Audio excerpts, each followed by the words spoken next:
this book, which I'm going to buzz through this. I'm a political scientist. I'm not an architect or an engineer or a designer. And so I think a lot about how do we get from here to there? How do we make this change happen?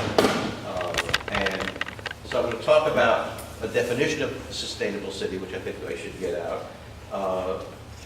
Very briefly about what I mean by sustainable urban systems.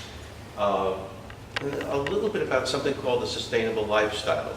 Part of what's been interesting to me is how people are living differently today and how people are spending their time differently than they used to, and that attitudes are changing. And that is a sort of a social and cultural underpinning of sustainability. My own area of expertise is management and policy.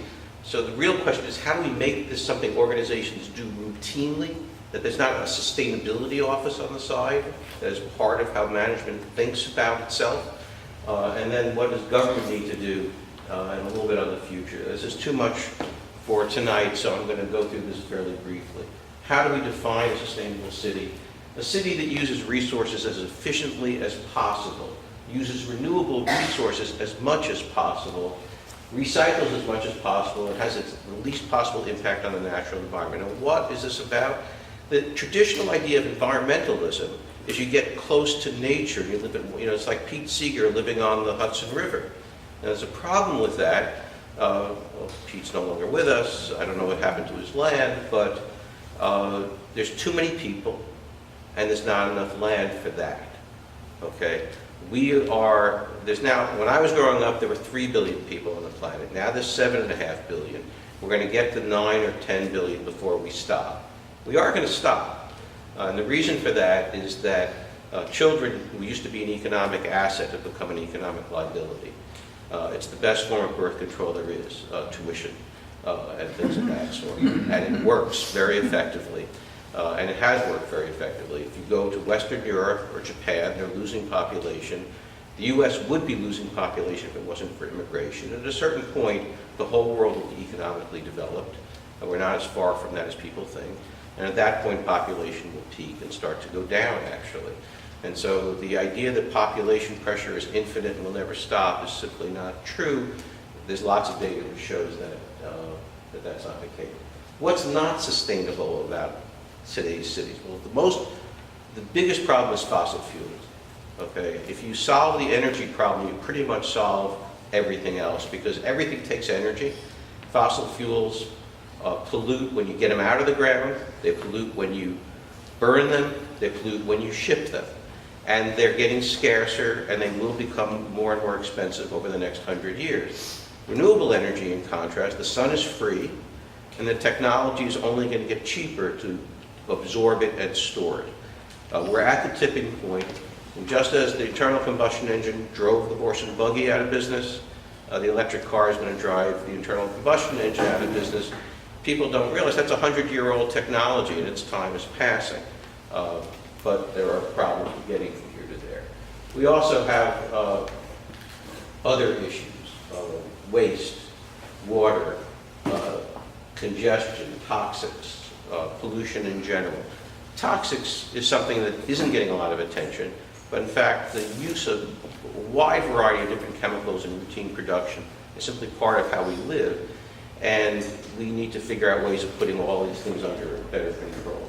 So what's needed to make this transition? Management that incorporates these issues, these physical issues. I teach management, so I teach finance, accounting, marketing, human resources, strategy, all the things a manager has to do. We've also added to that something that we call the physical dimensions of sustainability. Energy efficiency, the use of materials, water, the environmental impact of whatever you're producing and whatever is being consumed. Managers need to think about those things routinely in managing their organization. So we need that. We need finance, because this transition is going to cost a lot of money, and finance goes in two directions: highest rate of return or stability. And government has to play a role in making sure that happens. The idea that we've ever had a free market without government intervention is ridiculous. It's never happened. Government has been involved in every market in every part of the world forever. This ideology is holding us back. We need government intervention, particularly for things like infrastructure and capital. We need an active public sector to create the public-private partnerships that, in fact, New York City was built on, and most great cities are built on. So those are the things that we need for a sustainable city. Why cities? Well, in 2007, for the first time, most people in the world live in cities. More people are going to be living in cities and throughout the century. Why? It actually is primarily economic and a little bit cultural. The economic piece is that farming is becoming mechanized. We don't need as many people as we used to have in farms. So people are moving out of the countryside into cities. They're going to try to work in factories, but they're becoming mechanized, automated. So what's the future? You know, what are people going to do? Well, at the Earth Institute, I have 4 full-time events managers. That's a profession that didn't exist 20 years ago. There will be more and more people in the service sector, as there already are. 80% of the GDP of the United States is in the service sector. By the middle of the century, that's going to be closer to 90%. The high value-added part of the economy is those kinds of things that we do here in New York City, and we're going to see more and more of that. So cities are where those services are created. Human beings, for some reason or other, really want to interact with each other. So it's not enough to Skype in. You've got to actually show up once in a while. And cities are where people show up. And so some of the infrastructure that's needed will be to bring humans together in cities. So I talked about the elements of the sustainable city. I'm not going to go into detail, except that we have to get from the current city to a new kind of city. And that, we're not going to be building new cities, although in the developing world, many of the cities will be new.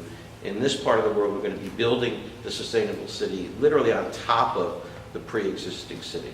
And we're already in the process of doing that right now in many parts of the world. Okay? Many American cities are becoming more sustainable, believe it or not. Much more of our waste is treated today than it was in 1960. Per capita production of waste has gone up from 1960, although it's gone down since 2000. But most waste in 1960 was dumped into a hole in the ground called a landfill. Today, over 50% of our waste is either recycled or treated in some way. We're going to see more of that. One of the most promising things, I think, is going to be taking food waste and using anaerobic digesters to create fertilizer. New York City has my building just got one of those brown and orange garbage cans, and we're starting to see more and more of that. Those kinds of things are becoming routines. Energy efficiency.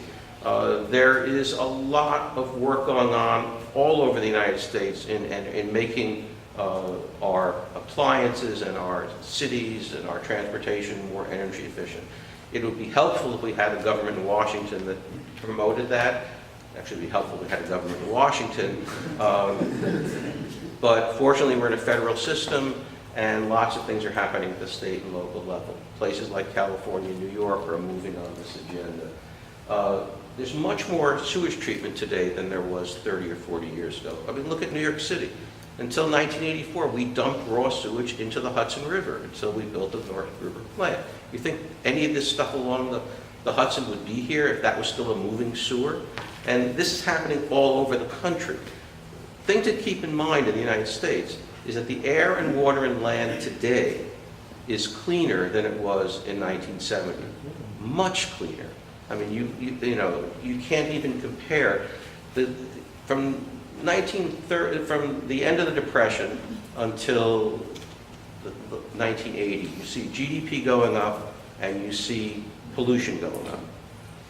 From 1980 on, pollution has been going down while the GDP has been going up. And it's not just that we exported all of the pollution to Mexico or something like that. Most of the air pollution, for example, came from 2 things: power plants and cars. And guess what?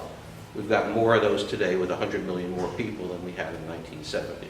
We've applied technology to solving those problems, and we can do more of it. The other thing that's kind of interesting is this idea that once you get food, clothing, and shelter taken care of, people start thinking about wellness. They start thinking about their children's health. The environmental issue has transformed itself from being a conservation issue of aesthetics to an issue of public health. And this is the other thing that my friend Scott Pruitt, he's not my friend, the head of EPA, doesn't understand. This is now a local level public health issue. If somebody finds out that the air and water is getting dirtier in their neighborhood and their kids are drinking water with toxins in it, the people in Washington won't even know the power of what's sweeping over them if somebody's kids are getting sick. So that's part of the issue. But the other issue is public space and having more and better of it because most people who live in cities spend most of their time indoors. So we have to figure out a way to get them outside in places that are interesting and exciting and part of their normal lives. We also have to figure out a way to get them out into the countryside once in a while so that they remember what the environment is. That's particularly important in a world where everything is becoming virtual. So you can ski as if you're in a ski place, even though you're nowhere near the mountains. So that's a value issue, and I talk a little bit about that in the book. Sustainable urban systems are all of these things: transportation, energy, water. We need all of it, okay? And to do this, we need technology, money, organizational capacity, and political support. And because I'm interested in management, the organizational capacity is really important. You can't just build the lead building, you got to O&M it, you got to run it. It's got to continue to run the way it was designed. And that's not a design issue, that's a management issue. That's an issue of making sure there's enough resources and enough technical capacity to do the work. Okay. I don't think I'm going to go through all of this, except to say we've got to get off the dumb grid and we have to create a smart grid, because that contributes to wasting energy. And we have to have distributed generation of energy. We need to be able to decentralize our energy system so it's less vulnerable. You know, the kinds of things we saw in Puerto Rico, we have to avoid by the system not allowing in the first place. So I talk about that in the book. I talk about different microgrids. I'm not going to talk about them today. They exist. They're starting. Water is another issue. There's plenty of fresh, clean water on the planet, but it's not always where people are. So we have to figure out a way to get the technology of filtering water to where people are. This is a particular issue. You've probably been reading about Cape Town, but all over the world there are places that have plenty of water, like New York, and places that have insufficient water. We have to figure out ways of bringing water supply to where people need it. Okay. Same thing is true of solid waste. Waste management is a particular issue. In New York, if you know the story, of course, all of our garbage is exported. There was a plan to build incinerators in every borough, but the not in my backyard syndrome made sure that wasn't going to happen. So what we do is actually probably, I once said this to the people running the city. I said, you couldn't design a more polluting system of getting rid of your garbage. You have diesel trucks collecting them, you dump them on warehouse floors, you scoop them up, and you ship them out largely by truck. And now they're trying to do it by water, which is better, and it has to go someplace. A lot of it goes to landfills 1,000 miles away. That's not a sustainable solution to the city's garbage. Waste to energy plants, waste reduction, more recycling, anaerobic digestion. Again, the use of technology to reduce the environmental impact of our waste stream and to reduce the amount of waste. The city has a policy of trying to get to zero waste. I don't think I'm going to see it in my lifetime, but who knows. Other cities are worse. Hong Kong and Beijing, I mean, Beijing is particularly bad. But they're all starting to improve because you have that many people, you have that much consumption, you can't just throw the garbage into the ocean. You can't just dump it into a hole in the ground. You have to figure out ways of treating it and transforming it. And we're starting to see that. Same thing is true of sewage. All of the, much more sewage is treated today than was 50 years ago. Much more will be treated 50 years from now. The level of treatment will get higher.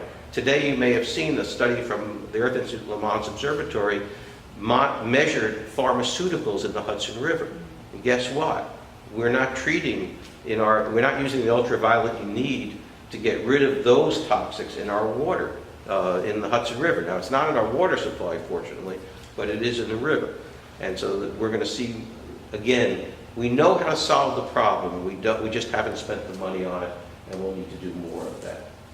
Food, so it used to be that 40%, at the beginning of the 20th century, 40% of the people in this country worked in agriculture.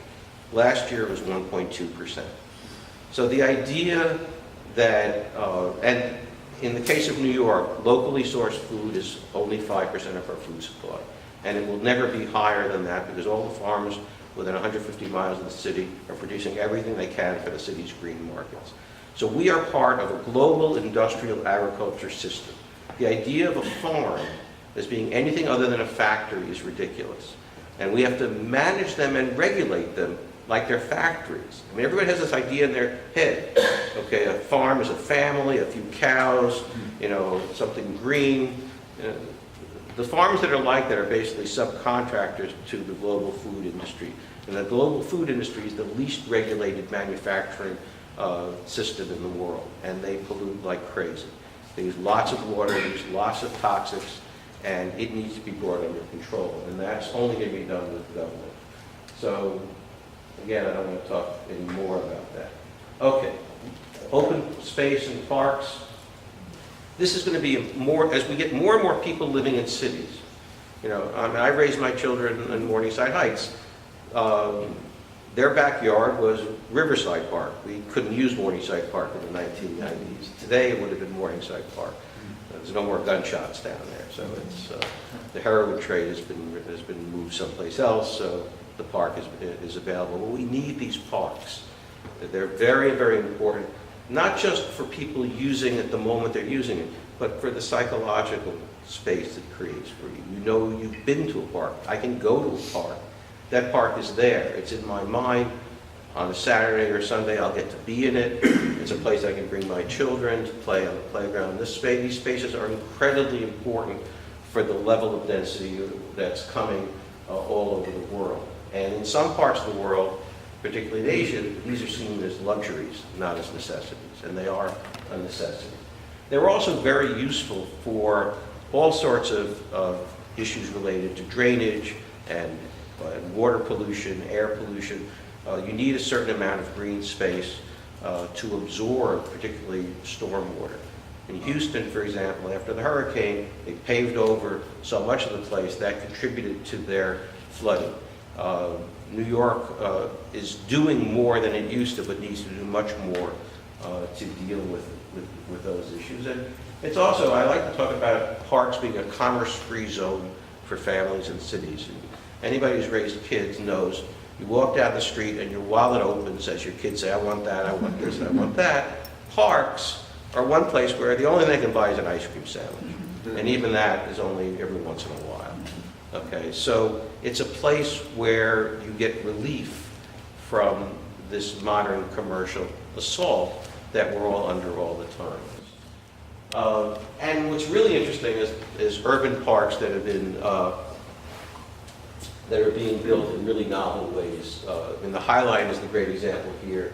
Gasworks Park in Seattle, Victoria Civita Plaza in Sao Paulo. These are all repurposed industrial areas that have been turned into very dynamic, important public spaces. So places like Hong Kong, for example, that put all their parks out of the central city, have places like this that will probably be redeveloped as 6 80-story apartment buildings, but might be used for public space. So these are very important. Transportation is, of course, very important because you got to get people together. You go to Los Angeles, you can't get from one neighborhood to another anymore because it takes you 2 hours to do it. And this is why the subway system and all forms of mass transit are critical to sustainability. Doesn't have to be that expensive. The Red Line, Transmilenio proved that in Bogota. There are things you can do. We've got all sorts of rail we put in. Now, the U.S. problem is that we developed in a decentralized way, and personal transportation is going to be very important here. And so that means the electric vehicle is going to be central to the system here. This idea that environmentalists sometimes have that, They try to make you feel guilty for your cars and for travel and all the rest of that. Strategically, it's about the worst political strategy I can imagine, to say to be sustainable, you got to sit alone in the dark with a candle. This is an image saying, no, we can live more exciting, more interesting lives, and at the same time affect the environment less than we do today. And we can do it because we're thinking more and we're using technology better. So that's, I think I'm going to conclude with this about the sustainable lifestyle. What do people do in the sustainable city? How do they spend their time? What's the nature of their work, their recreation, and everything else? I mean, one of the things that you see is people are spending a lot more time receiving and absorbing information and communicating. You know, think about it, you know, and I'll date myself. In 1974, I went to France to visit a friend of mine. And we didn't phone anybody home because that would have cost more than the hotel for the night. We used this little tissue paper. We wrote every once in a week, "Dear Mom and Dad, we're alive." Okay, I have a daughter who lives in Jerusalem. I hear from her more than the daughter I have in Washington Heights. I see her almost as much because of FaceTime. Okay, and it's free. Okay, the price of communication and information has gone down so much. Now, it's a little bit out of control and people are losing their minds over it. Hopefully we'll gain control of it, but that's central to the lifestyle. And you know, it doesn't use very many material resources. I mean, the example I often use is the video cassette. Remember going to Blockbuster, you get the plastic, you'd unwrap it, you bring it home, you put it in your machine. So how is that done today? Electrons move on your streaming video with virtually no physical product being used, and you get the same experience of a movie today that 20 years ago you had to go to a place and pick up and buy. Okay? We're going to see more of these kinds of consumption. Adds to the GDP, but there's no physical piece to it. And I think we're going to see more of that over time. We have what I sometimes call a brain-based economy. We used to have a brawn-based economy. Now the economy is all brain-based. You know, automation has made manual labor a smaller and smaller proportion of what people do. And part of what's also changing is how people are thinking about consumption. So when I was growing up in Brooklyn, people had cars and they drove around showing them off. Okay, this is my car, that's I'm cool, I have a car. And it didn't happen as much in Manhattan, but it happened in the outer boroughs, and certainly happened all over the country. So young people today are buying cars in ever decreasing numbers in this country. Now, it's not that they don't want to get from place to place, but they want the experience of mobility. They don't want the insurance, the traffic, or the rest. And so what do? They share rides. They Zipcar, they Uber, they do whatever it takes to get from place to place, and they don't necessarily feel they have to possess a car. And we're seeing the same thing in other parts of the sharing economy. Lots and lots of interesting organizations growing. I did a panel discussion up in Columbia with a few of these companies, a company called Tenter, which is Airbnb for camping. So you can get a campsite and you can get the tents and equipment that you wouldn't want to buy and try to store in your studio in Manhattan and have a nature experience. I learned from my students about a company called Rent the Runway. Okay, Rent the Runway, instead of buying a designer piece of clothing, you rent it for the occasion. And the head of sustainability for that company is one of my graduates, and she says, you know, we're the biggest dry cleaning company on the East Coast. That's basically what they do. So instead of buying an $800 gown, you rent it for $40, and then you send it back. They even have a service for professional women, so you spend $150 a month, and you get 3 outfits a week, and you send it back, and you get 3 other outfits, okay? So you don't own it. It's not in your closet, but you use it, you experience it. And if you like it a lot, you can always go and buy one for $800. Or you can have 2 months of rent, or 3 months of Rent the Runway. Okay? That's changing the nature of consumption and what's important to us. So, we're going to see worldwide, well, let me conclude with this. the pressure on economic development all over the world is irresistible. So the way we live here, people see in India and China on these things, okay? They've all got them. There's more cell phones and smartphones now in the world than there are people, okay? And they see the images, and it creates a political demand that is irresistible. So the question is, how do we respond to that demand? How do the regimes respond to that demand without destroying the planet? It can be done, but it's going to take technology, political will, and management. And if it's not done, the costs of not doing it mean that we'll never get to that stage of economic development. Because the costs of pollution are something that aren't always thought about. I worked in the Superfund program in 1980 when we created the toxic waste cleanup program. So companies saved a few $1 million dumping toxics on the side of the road. And the military did it as well. We've already spent $500 billion since 1980 on toxic waste cleanup, and we don't actually know how to clean up toxic waste. We sequester it, we cap it, maybe we filter it to make it less toxic, but we really don't know how to do it. So the cost of environmental pollution is higher than the cost of preventing it. And eventually you have to pay. So whether it's BP in the Gulf of Mexico or it's General Electric in the Hudson River, none of this stuff is free, so you have to pay for it. And so through management, technology, and foresight, we can prevent some of this damage.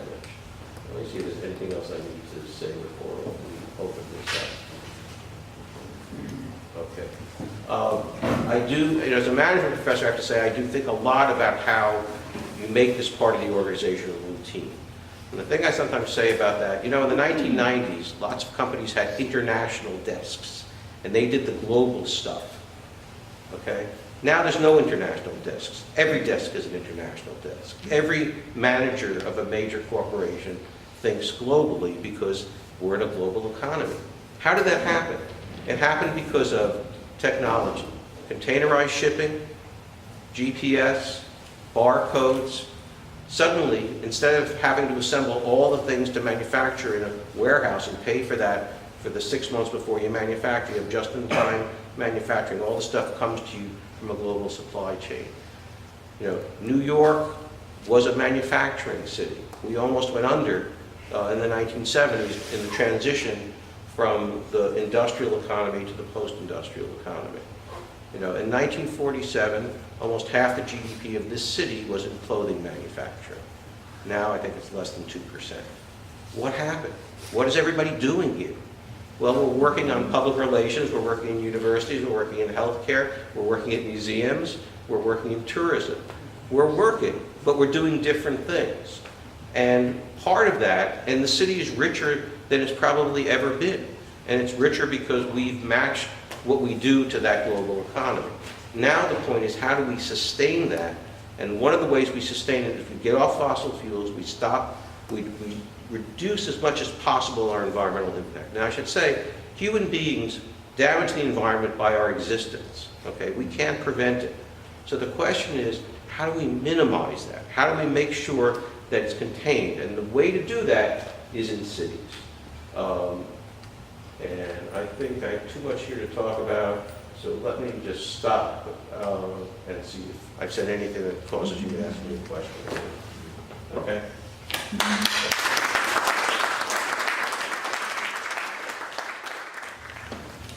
Let's start with the first. What defines a city? Is Hempstead a city? Is Camden a city? Yeah. Is East St. Louis a city? Yeah, I use the U.S. definition.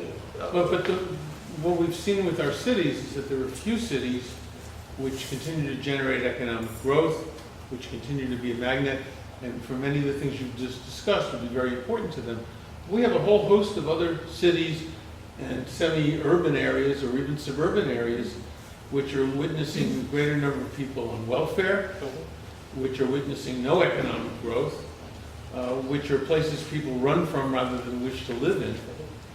What's going to talk to their ability to develop the kind of sustainability you're talking about? Well, let's look at a city like Pittsburgh, okay, which could be an example of a city that was heading down that path. And why did Pittsburgh not disappear. Several. Right. It didn't disappear in part because they had enlightened leadership. Well, why did New York City not disappear? I mean, we were in the process of disintegrating. So what happens is often it has to do with governance. It has to do with public policy. It has to do with, how did New York City get saved from bankruptcy? You had a state government that came in, you had enlightened unions, you had enlightened leadership, and you had desperation, and it kind of worked.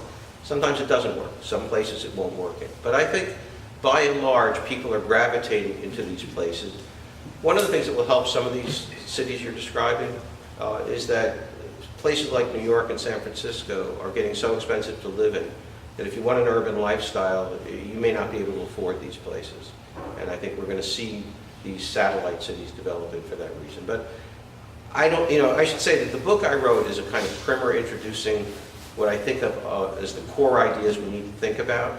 There's more questions than answers in this book. Right. And so... It just strikes me that it's occasionally the Achilles heel of all this, plus the laws and regulations which affect at state and city levels, what can be developed. I mean, I just came from a meeting this afternoon involving changes in the nature of logistics such that instead of being business to business shipping of goods, it's now going to be business to consumers. And that's going to turn everything on its head, even in the great cities. And no one really has a solution. And it turns out that the regulations which are behind it were promulgated in the 1950s and are essentially obsolete for this change. Right. We need a certain amount of regulatory reform for some of this. Some of that will happen because of economic pressure, some of it won't. I don't have all the answers to that. Say that. Yeah. I was going to ask, could you speak to what you believe the greatest opportunities are for policy leverage to create more sustainable opportunities here or nationally, internationally? Well, the central issue is energy. Okay, the central issue is energy efficiency is the low-hanging fruit, and we're doing a lot of that. I mean, in New York and in California, every kilowatt hour that you buy has a tax on it. In California, it generates about $2 billion a year. This state's about $500 million, and it's all being plowed into energy efficiency measures, and so that's one piece. The second is renewable energy. Now, the other thing, look, I run a research institute at a university. I think part of what we need is more funding of science and technology, and particularly because what makes renewable energy problematic is storage. Research on batteries and other forms of energy storage are critical. Research, we've seen some of it. I mean, they're applying nanotechnology to solar cells. Imagine the day when the solar array isn't $15,000 on a roof, which you can't put in apartment buildings, and it's the size of a window, and your battery's the size of your laptop. And you might say, well, how will that ever happen? Well, the computer I used in graduate school was the size of this room, and it had less power than this thing. So, but how did that happen? It happened because the federal government was funding the research because we wanted to make sure that our ICBMs hit Moscow instead of Paris. And so we created smaller computers, guided system, and that's where GPS came from.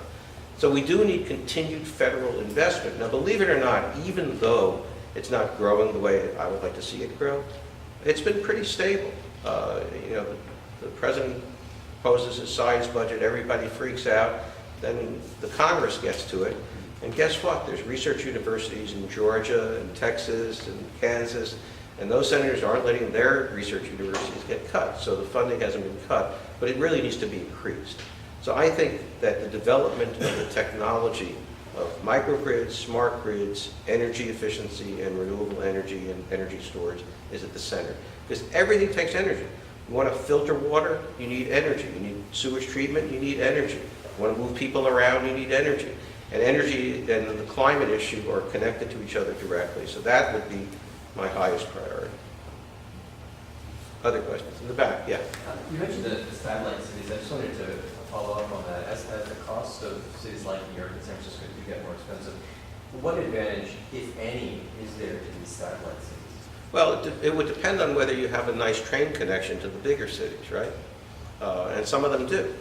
And the advantage is people want to live close together. They want to be able to walk to their bars so they're not driving back drunk. They want cultural amenities, which you can get in small cities, libraries, the arts, music, and a sense of community. And so that's part of, you're seeing some of that in some of the small towns in America. You could accelerate that. See, that's where public policy comes in. This idea that, again, that somehow public policy isn't central here. Before World War II, America was a nation of renters. Now America is a nation of owners. How did that happen? It happened because of guaranteed mortgages and the development of that device, income tax deductions on mortgage interest and property tax, some of which is threatened, but that's what happened. So what if you created tax benefits and other kinds of expenditures to encourage some of the development of some of these places, and also some of these greener technologies to be incorporated into people's real estate developments and things of that sort? That would be a way to do it, at least. And again, we're not going to get to nirvana. The question is, are we getting better? So public policy, I often say, you never solve a problem with public policy. You make them less bad. Okay? So a homicide in New York is my typical example. We had 2,200 some odd in the 90s. Now we're around 300. So for the 300 dead people, the problem hasn't been solved for their families, but it's a lot better than it was. And that's what we need to do with this problem. We need to have economic development in cities where they have less impact on the environment. And if you look at New York City, I mean, we used to burn garbage in apartment buildings. We dumped raw sewage into the Hudson. We polluted like crazy. Our cars didn't have catalytic converters on them. You could go on and on with the things we used to do that we don't do anymore. And nobody notices it because it's happened incrementally over time. But, the air in New York City, while it's not pristine, is a lot better than it was in 1965. A lot better than it was in 1975. And that's what we have to do with everything else. Yeah.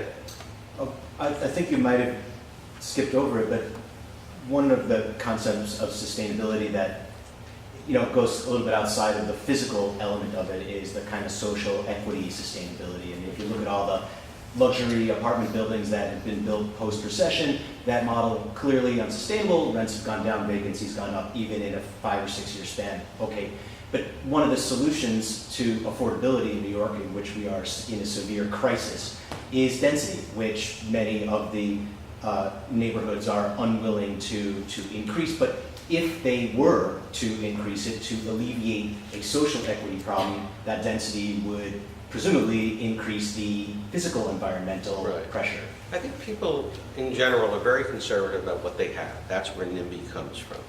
And they don't feel that they have clout with these institutions. And one of the things I found interesting over the my last few years in the Earth Institute is working with architects and designers who can talk about how do you make that density nice and actually in an aesthetic improvement over what's there now. And you have to build political confidence that people actually feel, I have some control and influence over this. And I think without that it won't happen, but it can happen. I mean, I think we've all seen these ads on TV about the police and how they're now, the people in the community say, now I know this police officer and all that kind of stuff. Those kinds of outreach and community relations techniques are really important and very effective when they're resourced correctly and done. So I think that's part of the answer. The other thing I guess I would say is that the government used to build projects, They used to build buildings. We have 400,000 people in these crumbling buildings. So you can't do it without subsidy. I mean, some of it can be done through the regulation and through the offsets, but you actually need government has to spend money on this. We have to pay taxes, and government has to do these things. Some of it's fairly straightforward. You want more housing, you build for working people, and for poor people, you build it. We used to know that. I think we've kind of forgotten it. But we could do a little bit more of that. It would help. Let me get some people that, yeah. I recently read that 2 very large warehouses are being built in New York City, and they're going to be basically double deck. They're not going to be 15-foot clear, like 35, 40. Mm-hmm. The reason the double deck is the land, the difficulty of throwing product in from a great distance. Right. And it speaks to a broader issue vertical industrial development. What are your views and thoughts on that? Well, I mean, I'm not an expert in it, but I can tell you from example at Columbia University, you know, our library has 90% of its books in a warehouse in New Jersey. We share a warehouse with Princeton, and because Butler Hall, which was the Butler Library was the main library, the land was too valuable for books. We needed study space for students. We needed cafes.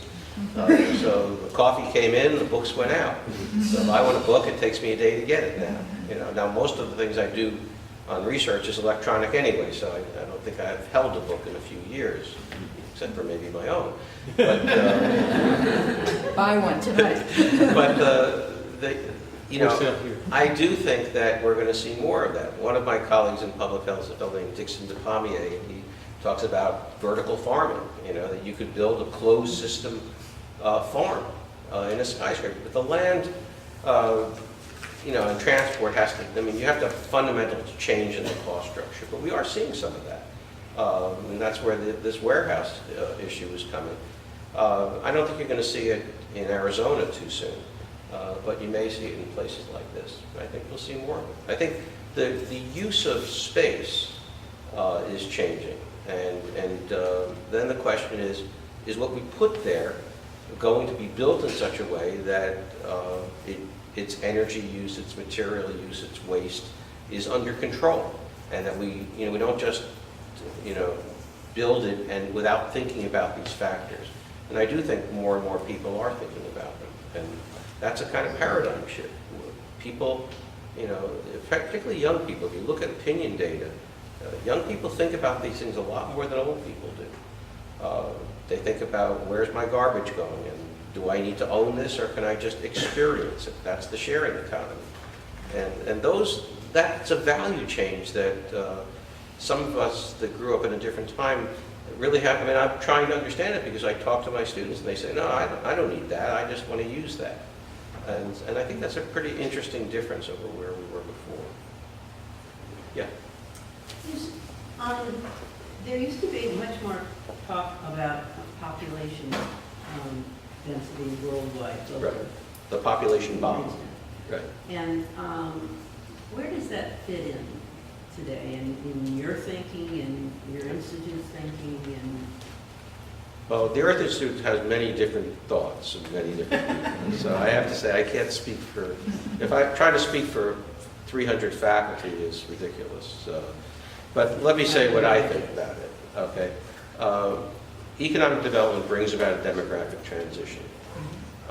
And so children, when my grandfather came here from Russia, he was one of 12 children.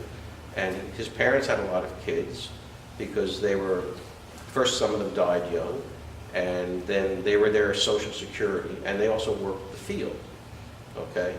So I have 2 daughters, and they're not my social security, and all the income flow has been in one direction. I don't expect that to change, okay? And so that is reducing population, and we're seeing that all over the world.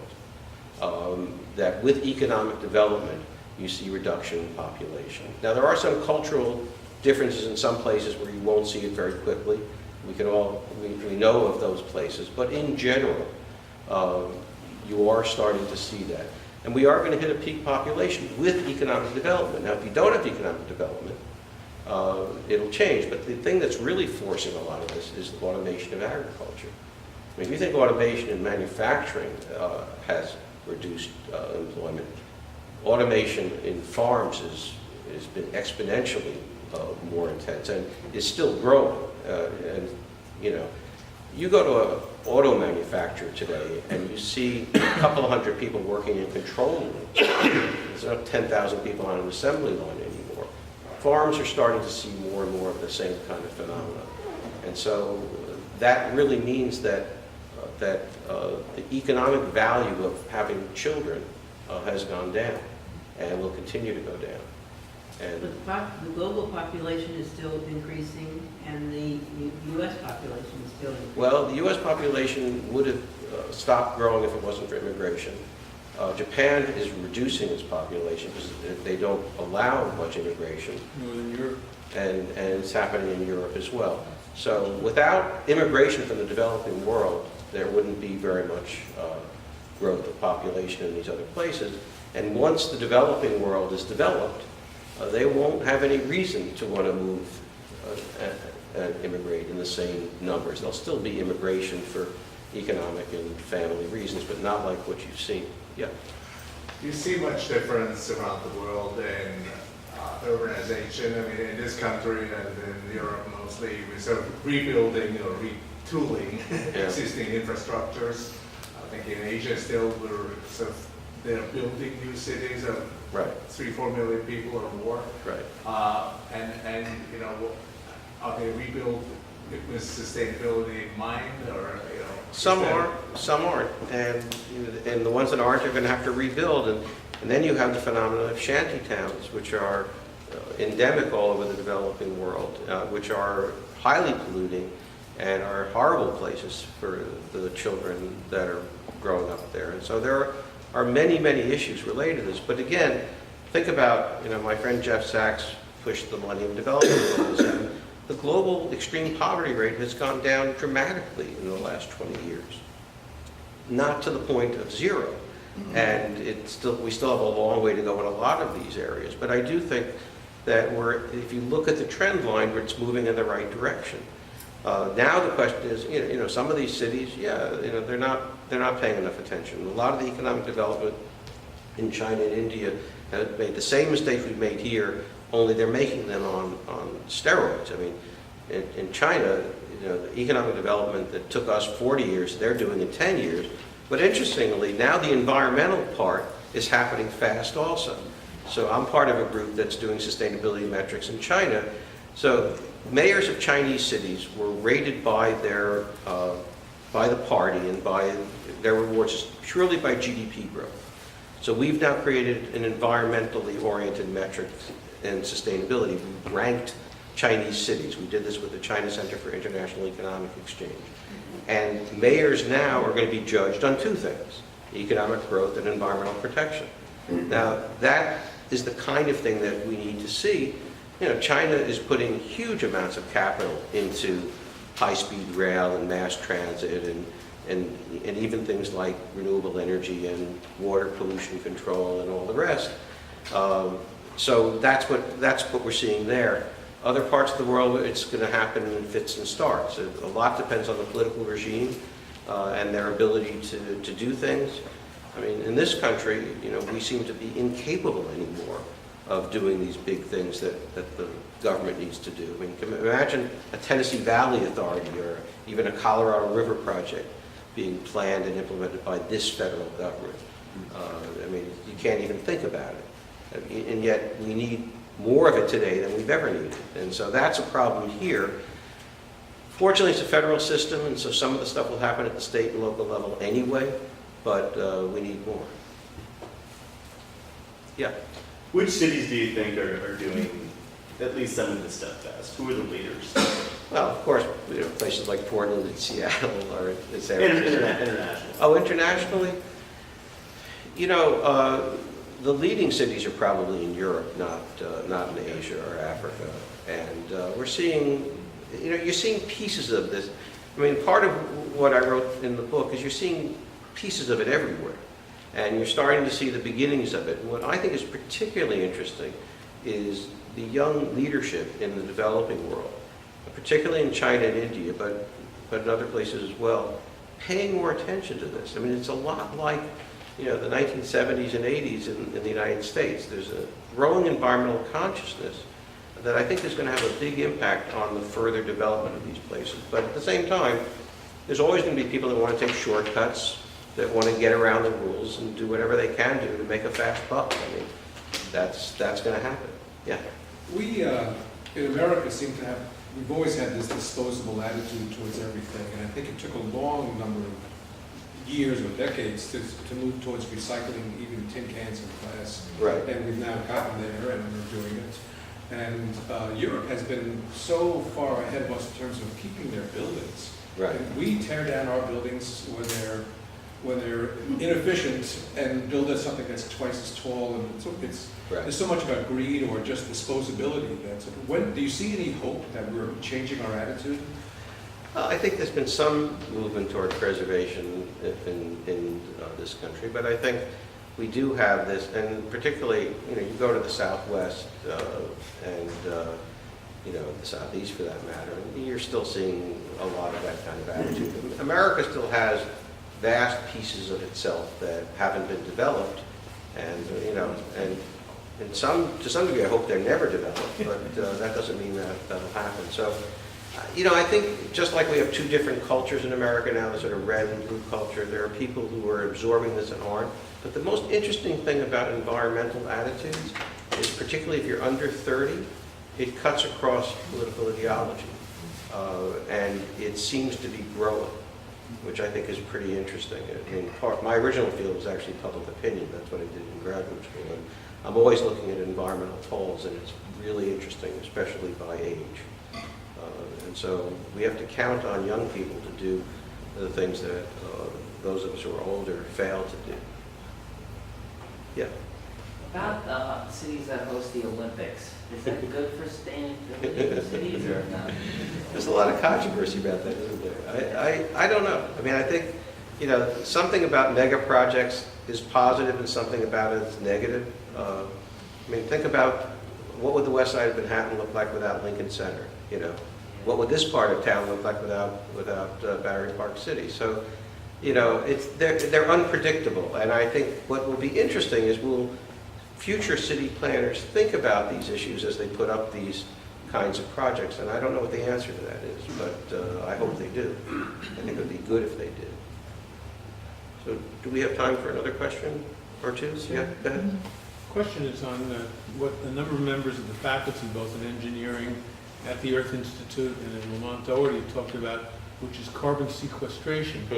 I'm wondering if you could bring us up to date on the latest of what the research has been able to show. Sure. Well, we've shown that you can do it, and that you can actually store a carbon and create, in some cases, new substances that can be used as building materials and so on.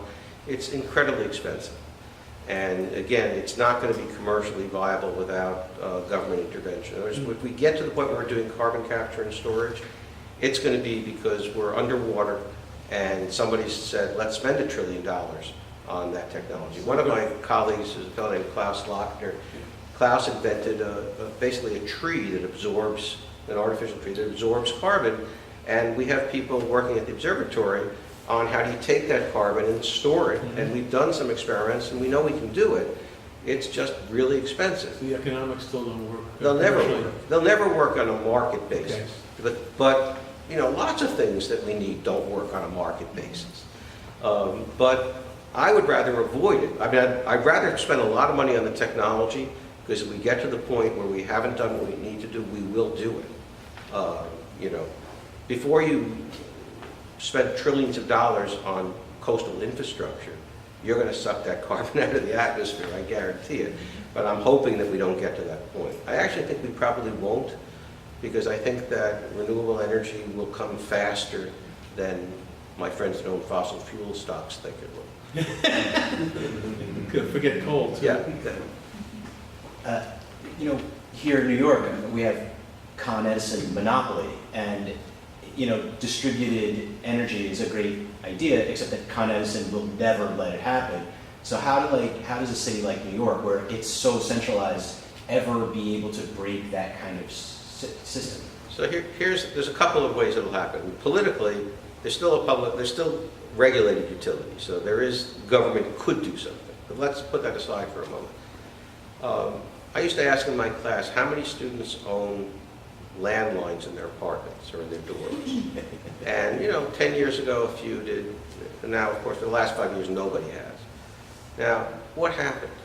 That was AT&T had the monopoly. It was a natural monopoly, but technology displaced that monopoly.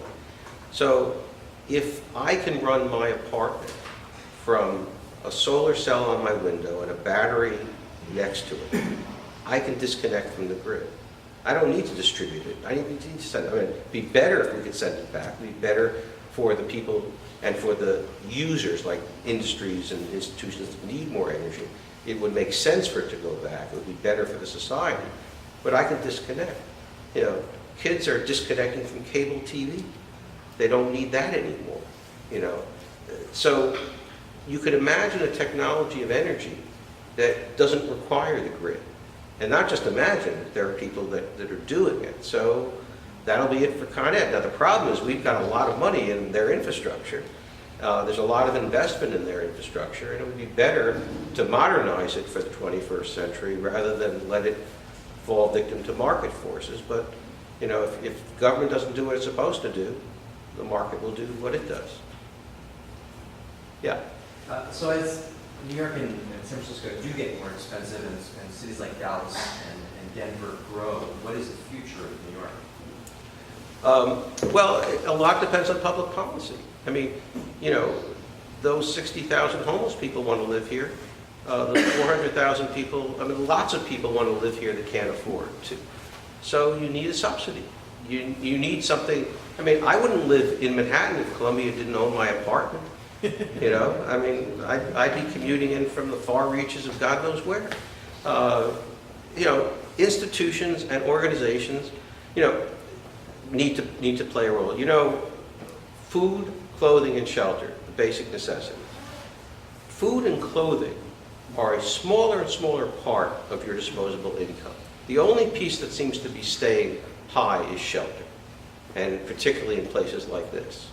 And so that tells you that if you want diversity, if that's a public policy objective, and you want economic diversity, you have to pay for it. It has to be something that the government puts money into, and without that, you're not going to get it. And you'll have a city of very rich people and poor people coming in to service them from wherever they can get in. And it'd be oppressive, it would be disgusting, and the good thing about New York is that we have plenty of subsidized housing that's preventing that at the moment. And we have a mass transit system that, if we reinvest in, provides opportunities for people to come in from lots of different places. I mean, the part of Brooklyn I grew up in, you know, wasn't with rich people. I mean, we were in what was called a two-fare zone. I'd take the bus to get to the subway, but there was a bus and there was a subway. And people on my block that didn't own cars went to work in the city. And so you can have that in a place like New York, but it requires public investment in mass transit and housing and all this infrastructure. We're fortunate, we're in a place where at least that's on the political agenda. Nationally, you know, what is it, 200 million against 1.5 trillion? I mean, and so that, in order to get to sustainability, we need public-private partnership. This city was built on it. I mean, think about, without the Erie Canal, public-private partnership, there wouldn't have been a port of New York, okay? So we'd all live in New Orleans if we went underwater by now. So that's what the answer is to that problem, in my view. I think maybe that was an appropriate way to sum up what has been, I think, a very refreshingly equal mix of optimism and pessimism about what might happen in the world. So there's going to be opportunity to get a book if you want one, have a drink, and ask some additional questions because we have a reception free flowing over here. So thank you all for coming, and thank you very much.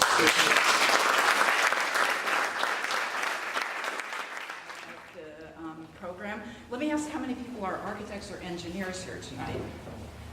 Quite a few. See, there you go. So we have a well initiated, pre-initiated audience for that. We won't preach to the choir, but we'll help to hopefully give additional dimensions to the choir for sustainability. I welcome especially those people who practice in the fields of architecture and engineering. I mean, till the fields of architecture and engineering. Let me just mention to you some of the other programs that we have for those of you who are new, because every month we do 1 or 2 book talks, authors talks, or a special professional seminars, which we call the Skyscraper seminars. And so I'll mention the next one, which is in April, April 12th, because it relates to tonight, I think. Charles Waldheim from Harvard GSD, the landscape program, an urban landscape program, is going to talk about the new heliomorphism, which is a kind of initiative to designing with the sun that seems to be a very good application to some of the sort of renewable and sustainable approaches. And then we have a talk on the history of the waterfront, which is going to be in May. So if you check our website, you'll be able to see the offerings that are our upcoming programs. Tonight's program, where Steve Cohen will talk about the sustainable city, as you can see here, fits into a series of kind of inquiries that in the history of the Skyscraper Museum actually go pretty far back. My own, I guess, consciousness about green buildings and architecture sustainability goes back to the exhibition that was in 2002 at the National Building Museum, The Big and Green. Have some of you seen that? No. But a very good book by David Gessen came out as a catalog for that book. And it made the argument that architects and urban designers need to participate in this movement. And I thought it made an argument that was maybe a little too hectoring to the architectural and engineering communities, whom I have always found have been, as much as anybody, a leading edge in trying to promote the message of sustainability. And partly as a consequence of that exhibition, which did, in some of its overview, have the kind of argument that cities were not particularly sustainable, or they certainly could be more sustainable than they are, that we conceived at the museum our first exhibition, which was called Green Towers for New York, and it was in 2007. And I thought it was really important, not because we did it, but because it really called attention to the idea that commercial architecture could participate in the sustainability movement. And if you can convince real estate speculators in order to go green, you're really getting somewhere, right? And Steve is going to talk about public management and various innovative policies in order to try to inculcate and institutionalize a green management and sustainable management philosophy in their work in urban and public management. So that show back in 2007 saw a kind of leading edge of a few companies, Durst Organization, for example, that had embraced the idea that their architects were trying to sell to them, that buildings should be more sustainable, that they should use PV panels and all kinds of other approaches to sustainability. And I know some of you in the audience here have been leaders in that as well. So that message, I think, in the last 10 years more, has really been gaining some ground, and we hope that architects and engineers, having been converted, can help in this movement to get the public management people to really embrace the idea. So it's that idea. So just looking at the book and talking with Steve for a few minutes before the session here, that we kind of aired those ideas. And so in order to try to get as much discussion from your experience as well as his in an exchange, we're going to have a kind of abbreviated talk and then a kind of hopefully a long and fruitful question and answer session. So I see he's standing up, but I haven't properly introduced him yet. So Stephen Cohen is the fairly new executive director. When did you take over as the executive director? I've been that for a long time. I'm actually the outgoing executive. Outgoing executive director, okay, of the Earth Institute at Columbia, and he has for quite a long time, since the 1980s, been a professor at Columbia with a brief foray into government back in the late 70s when he was at the Environmental Protection Agency. He is the professor of practice in the Public Affairs School at Columbia and SIPA, the School of International and Public Affairs. And he has all of these other affiliations with Columbia and many, many books, of which I will mention only a couple in the most recent, besides this one, which is the most recent. He's the co-author of Sustainability Policy, Hastening the Transition to a Cleaner Economy, a couple of years ago.